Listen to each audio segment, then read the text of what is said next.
Bismillahirrahmanirrahim. Dajaku a ka dalë për xhenetit ajo. Populli gjithashtu e thot këta se hoxh, dajaki ka dalë për xhenetit.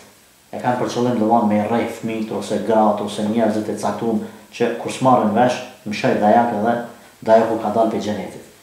Kjo fjalë, kjo bindje se dajaku do të dhuna, a rrafnja, a me shkapa, me shuplaka, me grusht.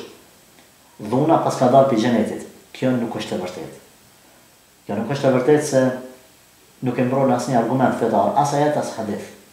Kjo nuk është e vërtetë me argumentet apo argumentet fetare janë kundërshtim me këta.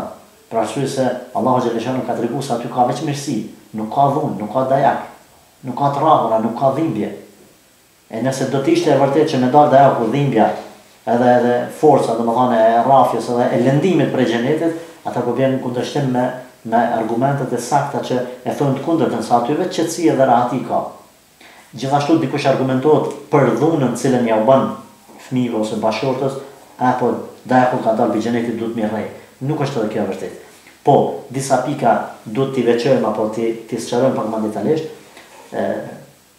E para, ka Allahu xhaleshanu apo pejgamberi sallallahu alaihi wasallam e ka përmend se lejohet fëmijë në moshën 10 vjeçare nëse nuk falet, ka pak me e friksu, për mi thonë, domethënë me friksu, me përdor, po thonë thuprën ka pak, jo për me i lëndu ata, po për me i thonë me kuptu, kjo është mesazhi se çaq i rëndësishëm është namazi sa unë mund ta përdori edhe thuprën ka pak me të mëshu ty për me ta tërheq vretjen, jo për me të lëndu.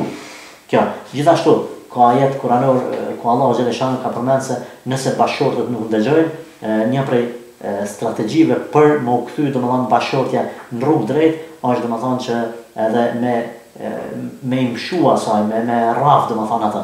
Por kemi përmendur në derset kalume dispozitat e rrahjes së gruas dhe keqkuptimet rreth saj, se nuk domethënë tash me rrah më qumë me mshu grushta ose boksa, ose drum ose e tjerë. Por pejgamberi sallallahu alaihi wasallam na ka caktuar se çfarë duhet me qenë dhe kur duhet me qenë, kur nuk ka zgjidhje tjetër, këtë fundet e provon, ajo është me rrah domethënë me një shkop i cili është domethënë në formën e kimikut, lapsit kimik vogël, me mshu një herë për shembull ose dy herë, me dhënë me kuptuar se mas kësaj mos ka ku shkon, me dhënë isharet se nëse edhe çtash nuk nalesh, për fat keq ndoshta detyrohem me të shkurorzu.